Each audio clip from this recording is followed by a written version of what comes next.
నమస్తే అండి. జయరామకృష్ణ.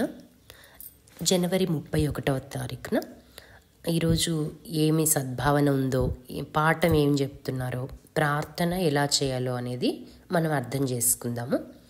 నేటి సద్భావన: మన ఆదర్శాన్ని ఇతరుల దగ్గర ప్రదర్శించే ముందుగా దాన్ని మన జీవితంతో అంతర్భాగంగా చేసుకోవాలి అని ఇచ్చారు.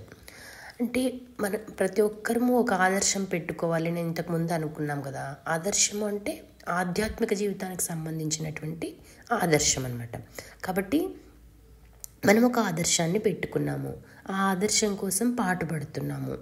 అయితే ఆ ఆదర్శాన్ని అందరి ముందు ప్రదర్శించే ముందుగా దాన్ని మనం బాగా పాటించిన వాళ్ళం అయి ఉండాలన్నమాట. ఇప్పుడు ఒకరికి ఏదైనా రైతులకు సేవ చేయాలని ఉంటుంది, ఇంకొకరికి ఇంకేదైనా ఉమెన్కి సేవ చేయాలని ఉంటుంది, ఇంకొకరికి స్కూల్స్లో కాలేజెస్లో విలువలతో కూడిన విద్యని అందించాలి అని ఉంటుంది. నువ్వు ఏదైతే ఆదర్శంగా పెట్టుకుంటున్నావో దాంట్లో నువ్వు ఎంతో కొంత పాటుపడి ఉండాలన్నమాట. ఊరికి ఆదర్శం పెట్టేసుకొని నేను సేవ చేయాలనుకుంటున్నాను అనుకుని ఇంకా అలాగే ఉండిపోకూడదు అనమాట. ముందుకు వెళ్ళాలి, అడుగులు పడ్డ తర్వాత నువ్వు ఎంతో కొంత అనుభవం అందులో సంపాదిస్తావు. ఎప్పుడైతే సేవలోకి వెళ్తావో అప్పుడు అక్కడ జరిగే ఆటుపోట్ల వల్ల మనకు ఎన్నో సందర్భాలు ఎదురవుతూ ఉంటాయి. మనకు నచ్చినవి అన్నీ ఎదురవుతూ ఉంటాయి. వాటన్నిటిని మనం ఎదుర్కొంటూ వెళ్ళటం వల్ల ఏమవుతుంది అంటే మనకు ఒక మంచి అనుభవం అనేది వస్తుంది. ఆ అనుభవంతో మనం మన ఆదర్శం గురించి నలుగురితో మాట్లాడినప్పుడు వాళ్ళు ఇన్ఫ్లుయెన్స్ అవుతారు, వాళ్ళు మనల్ని నమ్ముతారనమాట. వీళ్ళు చేస్తున్నారు, చెప్పిందే చేస్తున్నారు అనేది వాళ్ళకి అర్థమవుతుంది అనమాట. కాబట్టి మనం ఎప్పుడు కూడా మన ఆదర్శాన్ని మన జీవితంలో ఒక అంతర్భాగం చేసేసుకోవాలి. అది మన నేచర్ అయిపోవాలన్నమాట. ఇప్పుడు చెప్పుకున్నాం కదా, రకరకాల సేవలు ఉంటాయి ప్రపంచంలో. రకరకాల మనుషులకి సేవలు చేసే అవకాశము వస్తుంటుంది. ఒక్కొక్కరికి పుర్రెకో బుద్ధి అన్నట్టుగా ఒక్కొక్కరికి ఒక దాని మీద ఇంట్రెస్ట్ ఉంటుంది. కొంతమందికి ఏమో ఆకలి అనేది లేకుండా ఉండాలి ఈ ప్రపంచంలో అని కొంతమంది అన్నదానాలు చేస్తూ ఉంటారు. రకరకాలుగా అనమాట. కొంతమంది ఎడ్యుకేషన్ ఫీల్డ్లో కృషి చేస్తూ ఉంటారు. రకరకాలుగా ఉంటుంది. సో నువ్వు ఏ ఫీల్డ్లో కృషి చేస్తున్నప్పటికీ, ఏ ఫీల్డ్లో సేవలు అందిస్తున్నప్పటికీ అది నీ నేచర్ అయిపోవాలి, అది నీలో ఒక అంతర్భాగం అయిపోవాలి నీ జీవితంలో అంటున్నారనమాట. అప్పుడు ఏమవుతుందంటే వాళ్ళు అదే ఆదర్శాన్నే శ్వాసిస్తూ ఉంటారనమాట. ఏం మాట్లాడినా ఆదర్శం గురించే మాట్లాడతారు. వాళ్ళ మాటల్ని కూడా మిగతా సమాజం నమ్ముతుందనమాట. ఎందుకంటే వాళ్ళు చేసి మాట్లాడుతున్నారు కాబట్టి. అంతేగాని నాకు చేయాలి, కొంతమంది ఉంటారు నాకు సేవ చేయాలని ఉంది అండి, అవకాశాలు రావట్లేదు అని అంటూ ఉంటారు. టైం కలిసి రావాలి, ఇంట్లో పరిస్థితులు కలిసి రావాలి, రకరకాలుగా అనుకుంటుంటారు. కానీ అదంతా కూడా మనం తీసుకునే ఎక్స్క్యూజెస్ అంతే అనమాట. మనం ఎప్పుడైతే నిజంగా ఒక ఆదర్శానికి కట్టుబడి ఉన్నాం, నిజంగా మనకు సేవ చేయాలని ఉంది అంటే మనమే సృష్టించుకుంటాం అవకాశాలని. కాబట్టి అలా మనం ఒక ఆదర్శానికి కట్టుబడి ఉన్నప్పుడు ఆ ఆదర్శం మన జీవితంలో పలకాలన్నమాట. అణువణువున మన మాటల్లో అయితేనేమి, ప్రవర్తనలో అయితేనేమి, మన కార్యాచరణలో అయితేనేమి, అన్నిట్లో కూడా మన జీవితంలో అదంతా పలకాలి. కాబట్టి ఈరోజు పాఠం ఏముందో చూద్దాం. మన బాహ్య జీవితం మన అంతర జీవితం యొక్క పునరుత్పత్తియే. ఇది బాగా అర్థం చేసుకోవాలి మనము. ఒక మనిషి బాహ్య జీవితంలో ఆదర్శంగా ఉంటున్నాడు అంటే అంతరంగిక జీవితంలో కూడా తను చాలా ఆదర్శాన్ని పెట్టుకుని ఉన్నాడు, చాలా విలువలతో ఉన్నాడు అని అర్థం చేసుకోవాలన్నమాట. బాహ్య జీవితం అస్తవ్యస్తంగా ఉంది అంటే అంతర జీవితం కూడా తనకు అలాగే ఉంది అని అనుకోవాలి. ఆధ్యాత్మిక జీవితం ఎందుకంటే మన లోపల ఉన్నదే మనం బయట ప్రపంచంలో చూడగలుగుతాము, అదే ప్రతిఫలిస్తుంది కూడా. మనము సంతోషంలో ఉన్నామనుకోండి, మనకు ప్రపంచం అంతా సంతోషంగా ఉన్నట్టుగా కనిపిస్తుంది. మన లోపల సంతోషం ఉందనుకోండి, మనం సంతోషాన్నే వెదజల్లుతాం అందరి దగ్గర. ఎవరిని ఇరిటేట్ చెయ్యము, ఎవరికి ప్రాబ్లమాటిక్గా తయారవ్వము, అందరికీ సొల్యూషన్గా అవుతాము, అట్లా ఉంటుందన్నమాట. కాబట్టి మనం బాహ్య జీవితం ఎవరిదైనా సరే ఒక బాహ్య జీవితంలో డిసిప్లైన్డ్గా ఉన్నారు అంటే వాళ్ళ అంతరంగిక జీవితంలో కూడా డిసిప్లైన్డ్గా ఉన్నారు అనే మనం నమ్మచ్చు అనమాట. కాబట్టి మన బాహ్య జీవితం మన అంతర్ జీవితం యొక్క పునరుత్పత్తియే అంటున్నారు. నెక్స్ట్ ఏమంటున్నారు, ఆధ్యాత్మిక జీవితం ఈ ప్రపంచంలో అద్భుతమైన పాత్ర పోషిస్తుంది.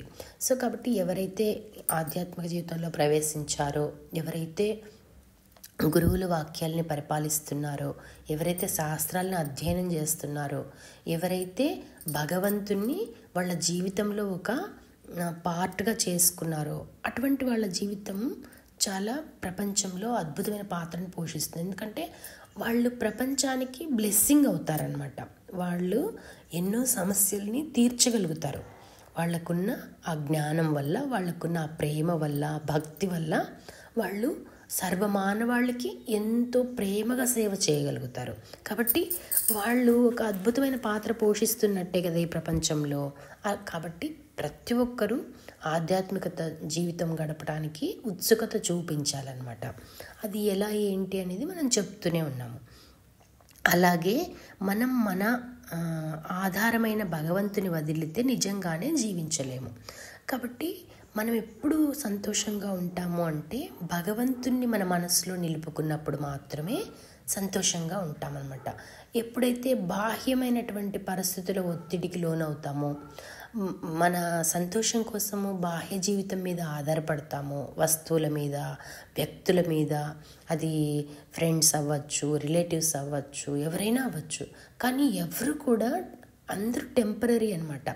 వాళ్ళకి ఎంతవరకు అనుకూలంగా ఉంటుందో అంతవరకు మాత్రమే మన దగ్గర అనుకూలంగా ఉంటారు. అంతేగాని వాళ్ళు అన్కండిషనల్గా ఉండేవాళ్ళు అనేవాళ్ళు ఎవరూ ఉండరు అనమాట ఈ ప్రపంచంలో.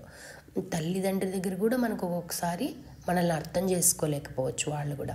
అయితే గురువులు, రియలైజ్డ్ సోల్స్ ఎవరైతే ఉంటారో, చాలా గొప్ప గొప్ప స్టాండర్డ్స్తో జీవిస్తున్నటువంటి గురువులు, వాళ్ళు మనల్ని అర్థం చేసుకోగలుగుతారనమాట. కాబట్టి మనము ఎప్పుడు కూడా భగవంతుణ్ణి వదిలిపెట్టి మనం ప్రాపంచిక జీవితంలో ఉండకూడదనమాట. అందుకే రామకృష్ణ పరమహంస ఏమంటారంటే, ఒక చిన్న ఒక కడ్డీ ఉందనుకోండి, ఒక మూలం ఉంటుంది, దాన్ని పట్టుకుని గిరిగిర తిరుగుతుంటారు పిల్లలు, చూసారా? ఒక ఆట ఆడుతుంటారు కదా, అట్లా ఒక పోల్ లాంటిది.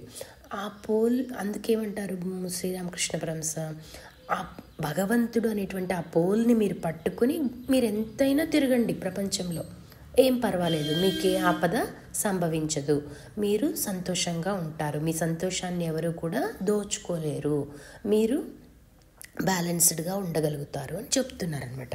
కాబట్టి ప్రతిదానికి మనం భగవంతుని ఆధారంగా చేసుకోవాలి.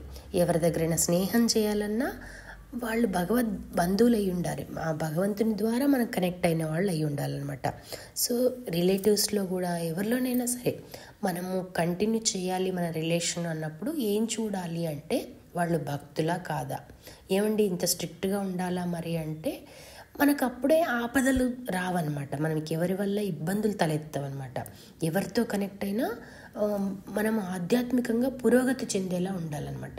అందుకే వివేకానంద స్వామి ఏం చెప్తారు, నిన్ను ఏదైనా ఆధ్యాత్మికంగా కానీ, మానసికంగా కానీ, శారీరకంగా కానీ బలహీనపరుస్తూ ఉంటే దాన్ని విషంలా తిరస్కరించేసేయి అంటారనమాట.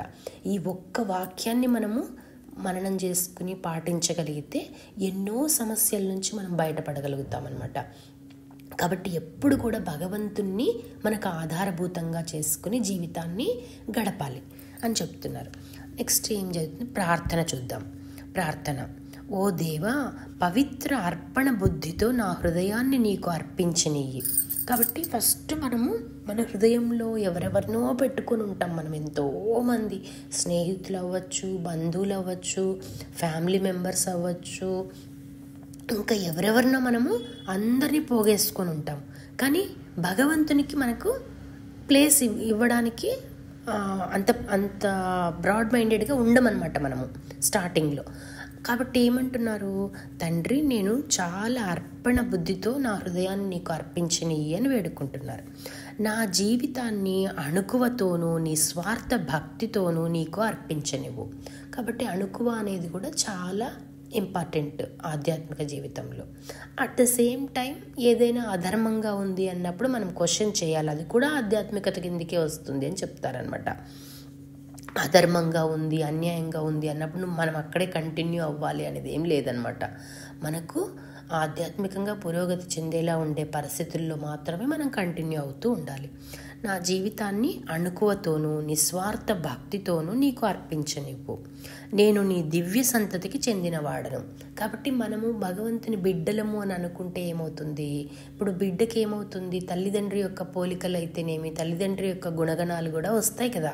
అట్లా మనము ఎవరినైతే ఉపాసిస్తున్నామో, ఇప్పుడు అమ్మవారి భక్తులైతే అమ్మవారి యొక్క గుణగణాలను తెలుసుకుని వాటిని మనవిగా చేసుకుని మనలో అమ్మతత్వాన్ని పెంచి పోషించుకోవాలన్నమాట. అప్పుడు అమ్మకు మనం ఇష్టమైన బిడ్డగా స్వీకరించబడతాము. మన ద్వారా అమ్మ ఎన్నో లోక కళ్యాణ కార్యక్రమాలను జరుపుకుంటుంది. మన జీవితం కూడా సరళంగా సంతోషంగా సాగిపోతుంటుంది. కాబట్టి ఏమంటున్నారు? నేను నీ దివ్య సంతతికి చెందినవాడను, నీకే నా ఆలోచనలు, వాక్కులు, కర్మలు అన్నీ అంకితం చేయనియ్యి అంటున్నారు. కాబట్టి అందుకే షిరిడి సాయిబాబా కూడా చెప్తారు కదా, మీ ఆలోచనలు కానీ ఏదైనా ఉన్నా నా భగవంతుడి పాదాల దగ్గర సమర్పించేసేయండి అంటారు. కాబట్టి మన ప్రతి ఎమోషన్ని గురువులు ఏం చెప్తారంటే మన ప్రతి ఎమోషన్ని భగవంతుని పాదాల దగ్గర సమర్పించేసేయాలన్నమాట. అప్పుడు మనకి ఎటువంటి ఇబ్బందులు తలెత్తవు. ఇప్పుడు మనకు ఒక కోపం వచ్చింది, ఎవరి మీద కోపం వచ్చింది, మనం ఆధ్యాత్మిక జీవితంలో ఉన్నామనుకోండి, అప్పుడు ఏం చేయాలి? భగవంతుని ముందుకెళ్ళి ఆ కోపాన్ని ఆయన పాదాల దగ్గరికి సమర్పించేసేయాలి. అంటే అప్పుడు ఎలా కోప్పడాలి? ఎందుకు నువ్వు ఇంకా నాకు దర్శనం ఇవ్వడం లేదు, ఎందుకు నువ్వు ఇంకా నాకు జ్ఞానాన్ని ఇవ్వడం లేదు, ఎందుకు నువ్వు ఇంకా నాకు వైరాగ్యాన్ని ప్రసాదించడం లేదు, అలా మనం క్వశ్చన్ చేసి కోపంతో ఆయన్ని ప్రశ్నించాలన్నమాట. అప్పుడు బయట వాళ్ళ మీద చూపించాల్సిన కోపం అంతా కూడా ఆయన పాదాల మీదకి డైవర్ట్ అయిపోతుంది. అప్పుడు చాలా త్వరగా మన మనసు శాంతిస్తుంది, మనకు సమాధానం కూడా భగవంతుని వద్ద నుంచి వచ్చేస్తుంటుంది. అట్లా ప్రేమ అవని ఇంకొకటి అవని ఏదైనా భగవంతుని కోసమే అనమాట. ఈ సృష్టిలో మనం ఇంకెవరికి రుణపడి లేము. ఒక్క భగవంతునికి, ఒక గురువుకి మాత్రమే రుణపడి ఉన్నామన్నమాట. గురువు ఎందుకంటే భగవంతుని పరిచయం చేస్తాడు కాబట్టి, భగవంతుని తత్వాన్ని పరిచయం చేస్తారు. నిదానంగా ఏమవుతుంది? మనసే మనకు గురువుగా దారి చూపిస్తుంది అని చెప్తారంట బ్రహ్మానంద స్వామి గారు. కాబట్టి మనం ఏమనుకోవాలి? మనకు మానవులైనటువంటి గురువులు దొరకకపోయినా మన మనసుని మీద ఆధారపడితే, మన మనసుని భగవంతునితో కనెక్ట్ చేస్తూ వెళ్తే ఆ గురుతత్వం అనేది మన మనసుకే వచ్చేస్తుంది అనమాట. మనకి మంచి ఏది చెడేది అనేది ఆ డిస్క్రిమినేటింగ్ ఫ్యాకల్టీ అనేది బాగా అభివృద్ధి చెందుతుంది. మనము ఎప్పుడు కూడా తప్పుడు నిర్ణయాలు తీసుకోమన్నమాట అప్పుడు. కాబట్టి ఇలా మన ఆలోచనలని, మనం మాటలు ఏవైతే మాట్లాడుతున్నామో, మనం ఎదుటి వాళ్ళతో మాట్లాడేటప్పుడు పరుషంగా మాట్లాడకుండా మంచినే మాట్లాడుతూ అలా చేస్తూ రావాలి. కర్మలు కూడా మనం ఏ పనులైతే చేస్తున్నామో భగవంతునికి సంబంధించిన మంచి పనులు, పుణ్యమైనటువంటి పనులు చేస్తూ వచ్చామనుకోండి, వాటిని మనం భగవంతునికి సమర్పించాలంటే మంచివే సమర్పిస్తాం కదా, అనవసరమైన సమర్పించాం కదా. అప్పుడు అలా మనం కాబట్టి ఇప్పుడు ఈరోజు ఏం తీసుకోవచ్చు? ప్రతి ఆలోచన, వాక్కు, కర్మ భగవంతునికి సమర్పించేసేయాలి అనేది ఒక హోంవర్క్ లాగా తీసుకోవచ్చు అనమాట. తీసుకుని ఈ రోజంతా మనకి ఏదైనా చెడు ఆలోచన వచ్చినా వెంటనే వెళ్ళిపోతుంది అనమాట. ఎందుకంటే చెడు ఆలోచనలను మనం తీసుకెళ్ళి భగవంతుని దగ్గర చెప్పుకోము కదా. కాబట్టి అట్లా మన మనస్సు అనేది, అంతరంగం అనేది పవిత్రీకరించబడుతుంది అనమాట. అట్లా మనము ప్రయత్నం చేద్దాం. కాబట్టి నేను ఇక్కడ చెప్తున్న వాటిలో మీకు ఏది నచ్చితే, ఏ పాయింట్ నచ్చితే ఆ పాయింట్ని తీసుకుని దాన్ని లైఫ్లో ఎలా ఇంప్లిమెంట్ చేయాలి అనేది మనం ఆలోచిస్తూ ముందుకెళ్ళాలన్నమాట. అప్పుడు ఒక్కొక్క భావం మన లోపలికి ఇంకిపోతూ ఉంటాయి. అప్పుడు హృదయ వైశాల్యం పెరుగుతుంది. మనం చాలా బ్రాడ్ మైండెడ్ పీపుల్గా తయారవుతాము. మనకు ఏ సమస్య కూడా సమస్యగా అనిపించదు అనమాట.